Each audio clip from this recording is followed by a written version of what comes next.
Bonjour et bienvenue dans cette nouvelle édition du 12-15. Voici les principaux titres de ce journal. L'Assemblée générale des Nations unies se poursuit. L'occasion pour l'Afrique de relancer la question de sa place au sein du Conseil de sécurité de l'ONU, mais aussi d'évoquer les différents enjeux climatiques. L'Afrique est le continent le plus faiblement électrifié au monde et c'est tout son développement qui continue d'en pâtir. Près de 600 millions d'Africains vivent encore sans électricité. Focus à suivre sur la situation au Bénin où les disparités d'accès sont énormes entre zones urbaines et rurales. Le second tour des préliminaires de la Ligue des champions de la Confédération africaine de football.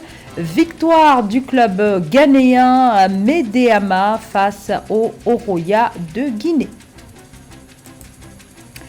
La 78e session de l'Assemblée générale des Nations unies se poursuit à New York. Les dirigeants de la planète se succèdent à la tribune de l'Assemblée générale de l'ONU. Plus de 140 chefs d'État et de gouvernement sont sur place, parmi lesquels des dirigeants africains.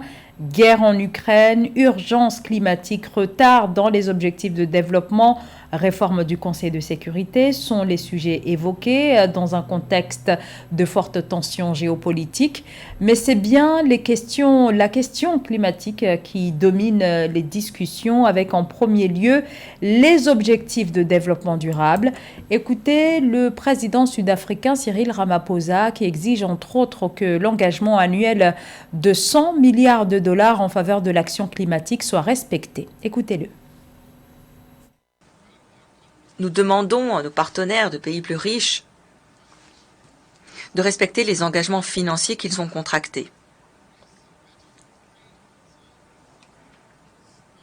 Pour nous, dans les pays du Sud, il est extrêmement préoccupant que ces pays riches du Nord ne respectent pas les engagements qu'ils ont pris, à savoir fournir 100 milliards de dollars par an aux économies en développement et pour leur permettre d'agir contre les changements climatiques. Cette situation doit changer, cet argent doit être décaissé pour assurer le développement.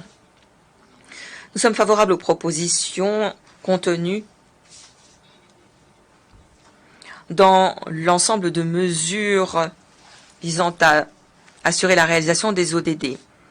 L'Afrique est la moins responsable des dommages climatiques. Et pourtant, elle en paie le plus lourd tribut. Des siècles après la fin du commerce des esclaves, des décennies après la fin de l'exploitation coloniale des ressources africaines, le peuple de notre continent paie une fois encore le prix de l'industrialisation des pays du Nord et du développement des pays riches du monde. Les peuples d'Afrique ne sont plus disposés à payer ce prix. Nombre de pays du Nord sont riches des ressources minérales qui se trouvent en Afrique. La richesse de l'Afrique appartient aux Africains et aux Africaines. Ces richesses que l'on trouve dans le sol de l'Afrique doivent bénéficier aux Africains et aux Africaines.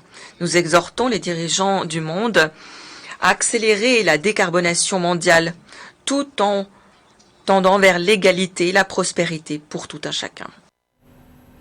La campagne électorale continue au Libéria, campagne en vue de la présidentielle du 10 octobre qui sera couplée à des élections législatives.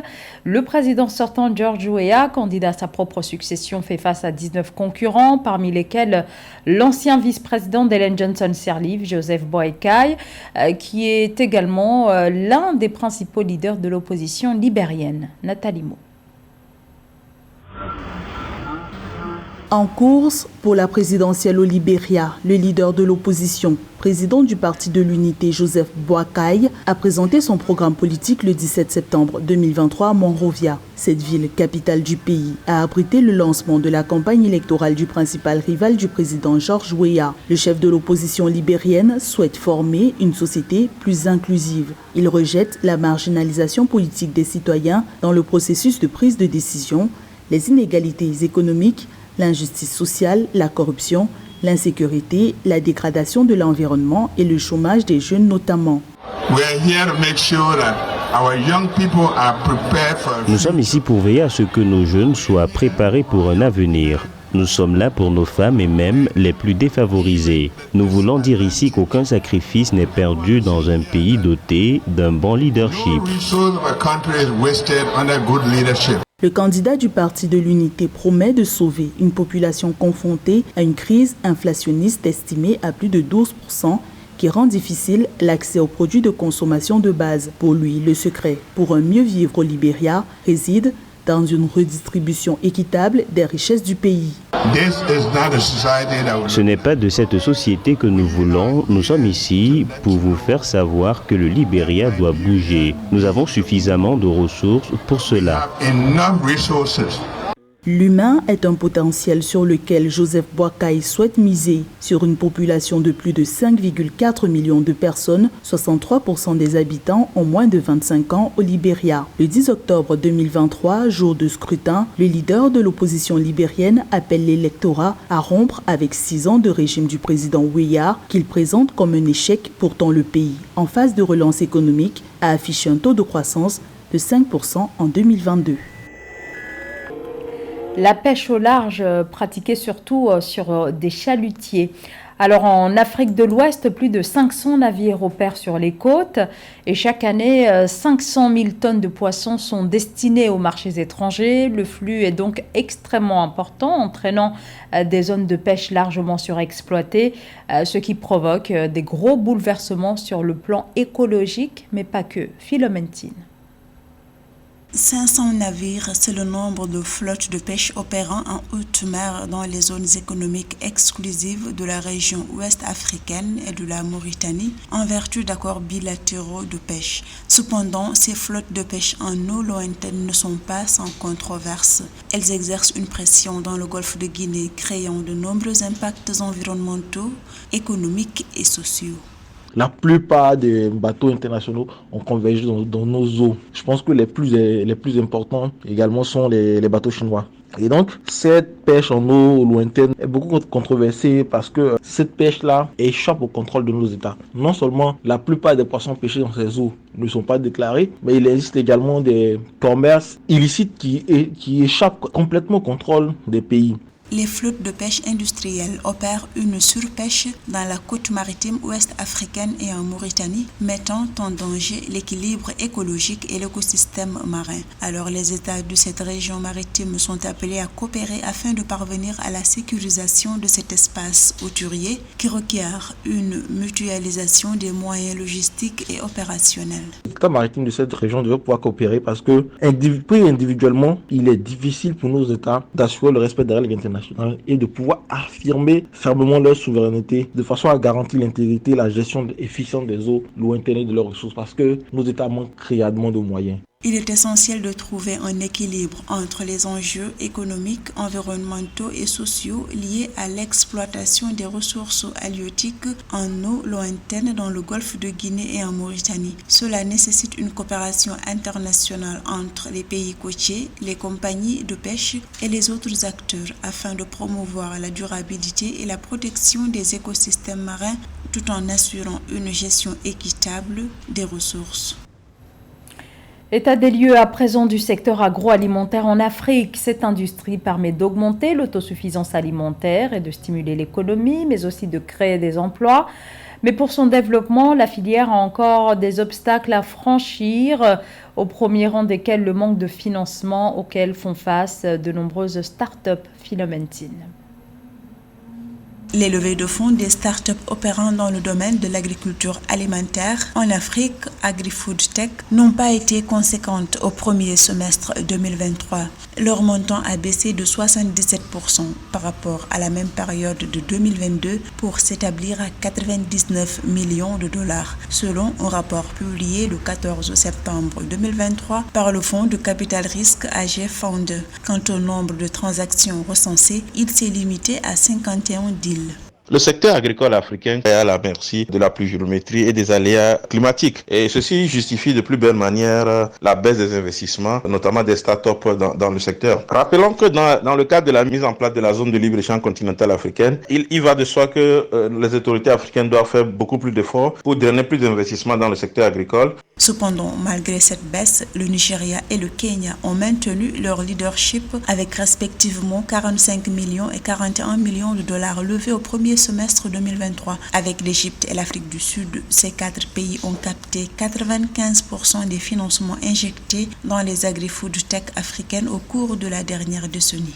Les pays qui ont su garder leur cap, voire accroître leur investissement dans le secteur agricole et agroalimentaire, sont des pays dont la demande est relativement forte. Lorsqu'on prend le cas du Kenya, vous savez que les autorités kenyanes ont fait un effort remarquable en termes d'investissement dans le secteur agricole. Et donc, quand on prend le cas du Nigeria également, depuis quelques années, les autorités nigériennes ont fait un effort pour investir dans le secteur agricole pour assurer la sécurité alimentaire.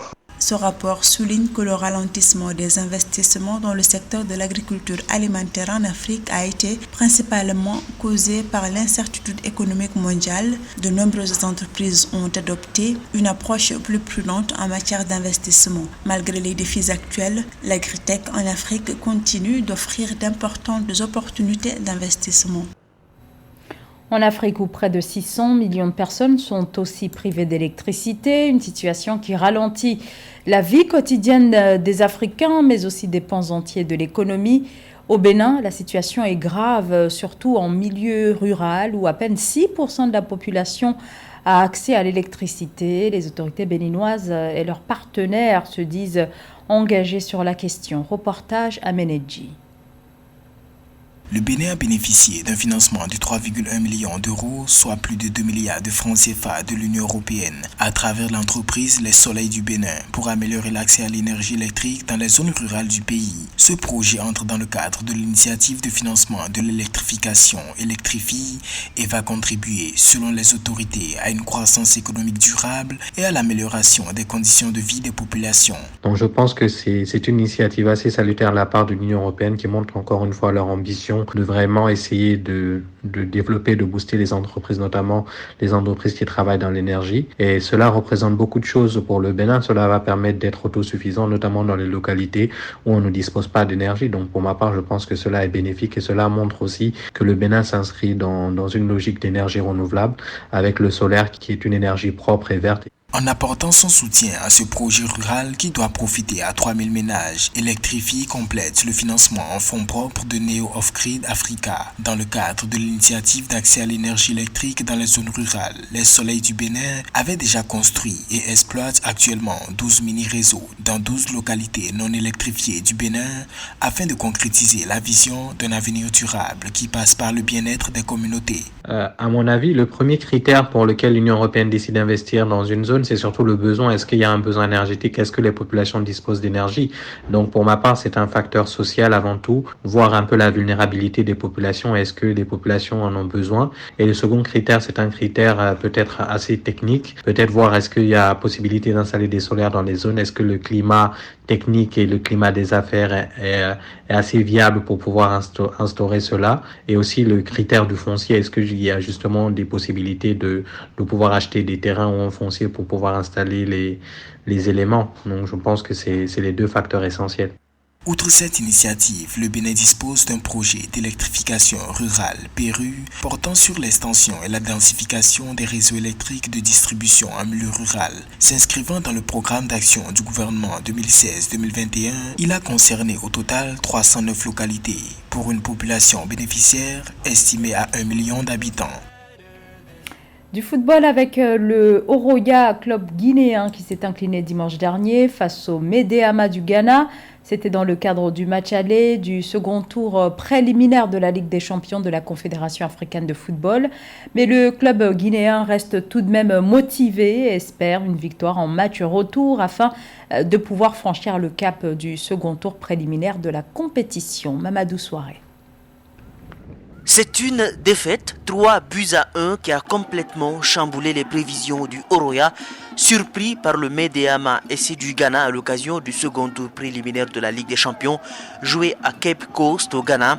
Après une première période plutôt équilibrée entre les deux équipes, l'expulsion de Ibrahima Aminata Condé pour un acte antisportif dans les couloirs du Cape Coast Stadium à la pause a changé la donne. Je prends 3 buts sur coup de pied arrêté. C'est pas des séquences de jeu, c'est des séquences arrêtées. C'est qu'une question d'attention et de marquage. Sur le premier but, si je dis pas de bêtises, ça part d'une touche. Donc c'est qu'une question d'attention. On a mis ça en avant, parce qu'on a vu même sur le tour d'avant qu'ils ont marqué sur un coup de pied arrêté joué rapidement. Donc apparemment le message n'a pas été assez bien transmis. Face au club champion du Ghana qui sort d'une meilleure préparation après avoir joué et remporté la Super Coupe dernièrement, le Horoya n'avait pas trop de chance. Mais surtout, à 10 contre 11, face à une équipe qui a la moitié de préparation de plus que nous, environ 3 à 4 semaines en plus, ça se voit, et ça se sent sur un aspect athlétique. Je pense qu'en 11 contre 11, on aurait été en mesure de faire beaucoup mieux. Donc le scénario du match ne nous a pas permis de faire ce qu'on voulait faire. Le plan était respecté jusqu'à la mi-temps. À présent, pour le Horoya AC, tout est à refaire. Le club de Matam doit se préparer pour marquer au moins 2 buts sans en encaisser lors du match retour prévu le samedi 30 septembre prochain à Conakry. Fin de ce journal, merci de votre fidélité. L'information continue sur Africa 24.